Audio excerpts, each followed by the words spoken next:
नमस्कार मित्रों, आज मैं आपको श्रावण महात्म्य का 8वां अध्याय सुनाऊंगी। इससे पहले के 7 अध्याय मैं ऑलरेडी अपने चैनल पर डाल चुकी हूँ। यदि आपने वो नहीं सुने हैं तो आप सुन सकते हैं। मान्यता है कि श्रावण मास में सावन महात्म्य सुनने से मनचाही इच्छा पूरी होती है और भगवान महादेव की कृपा दृष्टि भी प्राप्त होती है। 8वां अध्याय। ईश्वर बोले, हे सनत कुमार, अब मैं आपको समस्त पापों का नाश करने वाले बुद्ध गुरु व्रत का वर्णन करूंगा, जिसे श्रद्धापूर्वक करने से मनुष्य परम सिद्धि को पाता है। ब्रह्मा जी ने चंद्रमा को ब्राह्मणों के राजा के रूप में अभिषिक्त किया। किसी समय उसने रूप तथा यौवन से संपन्न तारा नामक गुरु पत्नी को देखा। उसकी रूप संपदा से मोहित होकर वह काम के वशीभूत हो गया और उसे अपने घर में रख लिया। इस प्रकार बहुत दिन बीतने का बाद उन्हें बुद्ध नाम का एक पुत्र प्राप्त हुआ, जो बुद्धिमान, सौंदर्यशाली तथा सभी शुभ लक्षणों से युक्त था। गुरु बृहस्पति को जब यह ज्ञात हुआ कि तारा चंद्रमा के घर में स्थित है, तब उसने चंद्रमा को अपनी पत्नी को वापस करने को कहा, लेकिन बहुत तरह समझाने पर भी चंद्रमा ने तारा को वापस नहीं दिया। तब बृहस्पति देवताओं की सभा में जाकर देवराज इंद्र से कहने लगे कि हे शक्र, आप देवताओं के राजा हैं, अतः आपकी आज्ञा से आप चंद्र से कहकर मेरी पत्नी मुझे दिलाइए, अन्यथा चंद्रमा द्वारा किए गए पाप के आप भी भागी होंगे, क्योंकि शास्त्रों का मत है कि प्रजा के किए गए पाप राजा भोगता है। पुराणों में भी ऐसा ही लिखा है कि दुर्बल का बल राजा होता है। गुरु का वचन सुनकर चंद्रमा ने कहा, मैं आपकी पत्नी को तो लौटा दूंगा, किंतु ये पुत्र मेरा है, इसे मैं नहीं लौटाऊंगा।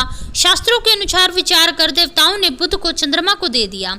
इसके बाद गुरु को उदास देखकर देवताओं ने उन दोनों को वर प्रदान किया कि हे चंद्र, अब तुम घर जाओ, यह तुम्हारा भी पुत्र है और देवगुरु बृहस्पति का भी पुत्र है।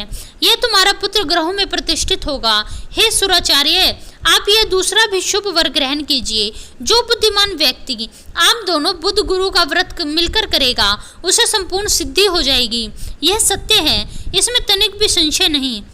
शंकर जी के लिए अत्यंत प्रिय है। इस श्रावण मास के आने पर जो मनुष्य बुधवार तथा बृहस्पतिवार को पूजन और व्रत करेंगे, उन्हें समस्त सिद्धियां प्राप्त होगी। इसमें तनिक भी संदेह नहीं करना चाहिए।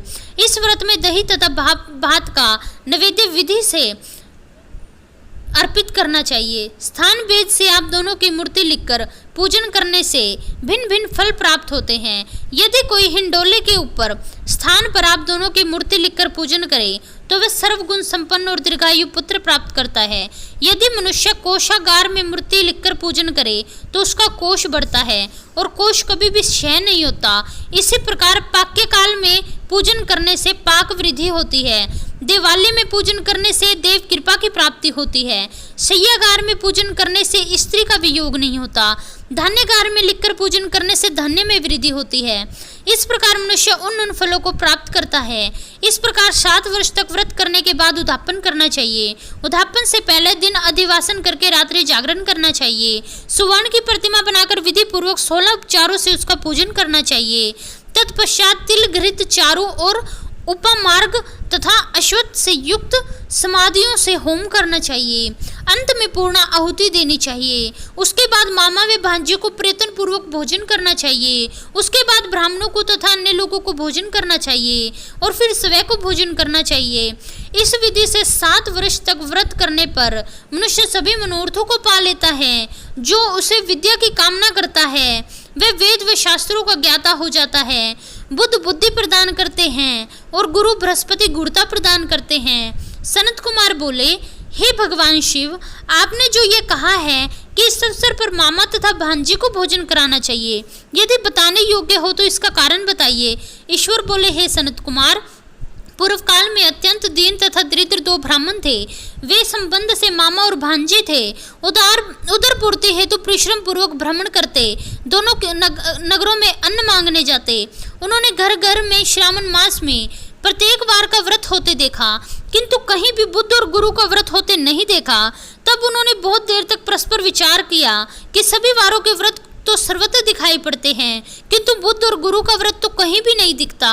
चूंकि यह व्रत अनुचित है, इसलिए हम दोनों को इसे करना चाहिए कि शुभ व्रत का अनुष्ठान आदर पूर्वक करें।